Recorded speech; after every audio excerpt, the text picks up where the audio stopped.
नमस्कार, मैं हूं प्रदीप सहगल और आप देख रहे हैं राजपथ।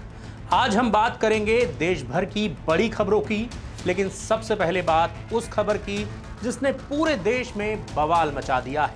अयोध्या के राम मंदिर में चढ़ावे की हेराफेरी का मुद्दा अब सिर्फ जांच तक सीमित नहीं रहा, बल्कि इसने देश की राजनीति में एक बहुत बड़ा सियासी संग्राम खड़ा कर दिया है। सवाल इसलिए उठ रहे हैं क्योंकि जिन कर्मचारियों की तनख्वाह हजारों में थी, उनकी संपत्तियां करोड़ों में पहुंचने लगी हैं। कहीं ऑटो चालक से करोड़पति बनने की चर्चा है, तो कहीं नोट गिनने वाले कर्मचारियों के पास नकदी और आलीशान संपत्तियों के दावे सामने आ रहे हैं। अब अखिलेश यादव ने इस मुद्दे को लेकर योगी सरकार और राम मंदिर ट्रस्ट दोनों को कटघरे में खड़ा कर दिया है। अब सबसे बड़ा सवाल यह है कि आखिर ये सवाल उठ क्यों रहे हैं। सवाल उठ रहे हैं उन चौंकाने वाले दावों पर जो जांच के दौरान सामने आ रहे हैं। दावा है कि मंदिर के जिन कर्मचारियों की महीने की तनख्वाह महज 14 से 15 हजार रुपए थी, उनका लाइफस्टाइल अचानक रातों रात पूरी तरह से बदल गया। जरा इस बात पर गौर कीजिए, कहीं महंगी आलीशान गाड़ियों की चर्चा होने लगी, तो कहीं आलीशान जमीनों और मकानों के सौदे होने लगे। सबसे ज्यादा हैरान करने वाली चर्चा तो उस कर्मचारी की है जो कभी ऑटो चलाता था और आज वो करोड़ों की संपत्तियों के आरोपों के घेरे में है। नोट गिनने वाले कर्मचारियों के पास इतनी नकदी और प्रॉपर्टी आखिर आई कहां से, यही सबसे बड़ा सस्पेंस है। अब जाहिर सी बात है, जब मुद्दा इतना बड़ा होगा तो विपक्ष चुप कैसे बैठता। समाजवादी पार्टी के मुखिया अखिलेश यादव ने इस मुद्दे को लपकते हुए योगी सरकार और राम मंदिर ट्रस्ट दोनों को सीधे कटघरे में खड़ा कर दिया। अखिलेश यादव ने बेहद तंज भरे लहजे में कहा, राम मंदिर के चढ़ावे में चोरी के बाद अब अधिकारियों को साधुओं और मंदिरों की जांच करवानी पड़ रही है। इससे बड़ा दुर्भाग्य और क्या होगा। उन्होंने आगे एक और बड़ी बात कही, कैमरे और लाइट बंद कर दीजिए, प्रभु श्री राम के सामने चोर अपने आप सारा चढ़ावा वापस रख जाएंगे। इस तीखे हमले के बाद बीजेपी और सत्ता पक्ष भी तुरंत एक्शन में आया। बीजेपी नेताओं का साफ कहना है कि विपक्ष इस संवेदनशील मुद्दे पर सिर्फ और सिर्फ राजनीति कर रहा है। योगी सरकार में किसी भी भ्रष्टाचारी को बचाने का कोई सवाल ही नहीं उठता। उनका दावा है कि जिन लोगों ने भी राम भक्तों की आस्था के साथ खिलवाड़ करने की हिम्मत की है, उनके खिलाफ ऐसी सख्त कार्रवाई होगी जिसे पूरी की पूरी दुनिया देखेगी, चाहे वो कितना भी बड़ा रसूखदार क्यों ना हो। इस वक्त पूरा देश इस सवाल का जवाब जानना चाहता है और मामले की गंभीरता को देखते हुए एसआईटी हर एक एंगल को बारीकी से खंगाल रही है और खुद केंद्र सरकार ने भी इस पूरे के पूरे घटनाक्रम पर पैनी नजर बनाई हुई है। अब सबसे बड़ा सवाल यही है कि क्या ये सिर्फ राजनीति के तहत उछाला गया आरोपों का एक गुबार भर है, या फिर आस्था के नाम पर चढ़ावे के पैसों से वाकई किसी बड़े और काले घोटाले की कहानी लिखी जा रही है। अब एक सीधा सवाल आपसे, राम मंदिर के चढ़ावे में लगे इन गंभीर आरोपों पर आपकी क्या राय है? क्या आपको लगता है कि एसआईटी की जांच के बाद इस पूरे रहस्य पर से पर्दा उठ पाएगा? तो चलिए, ये तो बात हो गई उत्तर प्रदेश की। अब बात कर लेते हैं पंजाब की। पंजाब में ऐसा माना जा रहा है कि तय समय से पहले ही विधानसभा चुनाव हो सकते हैं, और अगर ऐसा होता है तो फिर पंजाब में किसका फायदा होगा और किसको होगा नुकसान। दरअसल पंजाब के सियासी गलियारों में इस वक्त यही सवाल सबसे तेजी से गूंज रहा है। चर्चा गर्म है कि चुनाव फरवरी 2027 में होने थे, लेकिन अब ये नवंबर 2026 में ही करवाए जा सकते हैं। हालांकि चुनाव आयोग ने अभी तक इस पर ऑफिशियल मोहर नहीं लगाई है, लेकिन इसके पीछे महाकुंभ और देशव्यापी जनगणना जैसे बड़े प्रशासनिक कारणों को वजह माना जा रहा है। नतीजा, राजनीतिक दलों ने अभी से ही अपनी कमर कस ली है।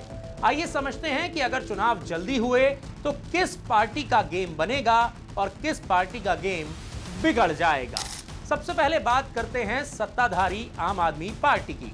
राजनीति के जानकार मानते हैं कि अगर चुनाव वक्त से पहले यानी कि नवंबर 2026 में होते हैं तो इसका सबसे बड़ा फायदा आम आदमी पार्टी को मिल सकता है। अब ऐसा क्यों है, जरा ये भी समझ लीजिए।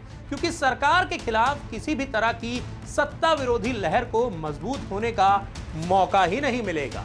जरा सोचिए, दिल्ली के सियासी झटकों के बाद इस वक्त पंजाब ही आपका सबसे महत्वपूर्ण और इकलौता गढ़ है। ऐसे में भगवंत मान सरकार अपनी लोक कल्याणकारी योजनाओं और मुफ्त बिजली पानी जैसे मुद्दों को तुरंत भुनाकर सत्ता में दोबारा वापसी की पूरी कोशिश करेगी। पार्टी पहले से ही फुल चुनावी मोड में आ चुकी है। चलिए, ये तो बात हो गई सत्ताधारी दल की। अब बात कर लेते हैं मुख्य विपक्षी दल कांग्रेस की। कांग्रेस भी इस बार कोई ढिलाई बरतने के मूड में नहीं है। कांग्रेस आलाकमान को भी भनक लग चुकी है, इसीलिए पार्टी ने अपनी चुनावी तैयारियों को सुपर फास्ट ट्रैक पर डाल दिया है। संगठनिक फेरबदल से लेकर एक स्पेशल मॉनिटरिंग कमेटी बनाने तक कांग्रेस हर मोर्चे पर मुस्तैद नजर आ रही है। कांग्रेस की रणनीति पूरी तरह से साफ है। अगर संगठन को वक्त रहते दुरुस्त कर लिया जाए और इंडिया गठबंधन के साथियों का अप्रत्यक्ष समर्थन मिल जाए तो आपको कड़ी चुनौती दी जा सकती है। इस पूरे खेल में बीजेपी भी इस बार पंजाब की धरती पर अपनी जमीन मजबूत करने के लिए पूरा जोर लगा रही है। हालांकि पंजाब में बीजेपी की राह अभी भी आसान नहीं है। हालांकि इस बार का मुकाबला बहुकोणीय होने जा रहा है और राजनीति का सीधा नियम है, जब जब मुकाबला त्रिकोणीय होता है तब तब बड़े बड़ों का गणित चंद वोटों से बिगड़ जाता है। कुल मिलाकर बात इतनी सी है कि अगर चुनाव नवंबर में खिंचे तो शुरुआती बढ़त आपके पास दिखाई देती है, लेकिन कांग्रेस जिस आक्रामकता से संगठन को मजबूत कर रही है उसने मुकाबले को बेहद दिलचस्प और कांटे का बना दिया है। आने वाले चंद महीने ये तय कर देंगे कि पंजाब की रणभूमि में उड़ता हुआ गुलाल किसके हिस्से आएगा। पंजाब में मौजूदा माहौल को देखते हुए आपको क्या लगता है? अगर इस साल नवंबर में चुनाव हो गए तो क्या भगवंत मान अपनी सत्ता को बचा पाएंगे या कांग्रेस फिर वापसी करेगी? इस पर जो भी आपकी राय है कमेंट करके अपनी राय हमें जरूर बताएं। तो चलिए, अब पंजाब के बाद रुख करते हैं देश की राजधानी दिल्ली का। दरअसल दिल्ली सरकार का एक नया फॉर्मूला है। पहले इलेक्ट्रिक गाड़ियों पर ब्रेक लगाओ, फिर चार्जिंग स्टेशन ढूंढो।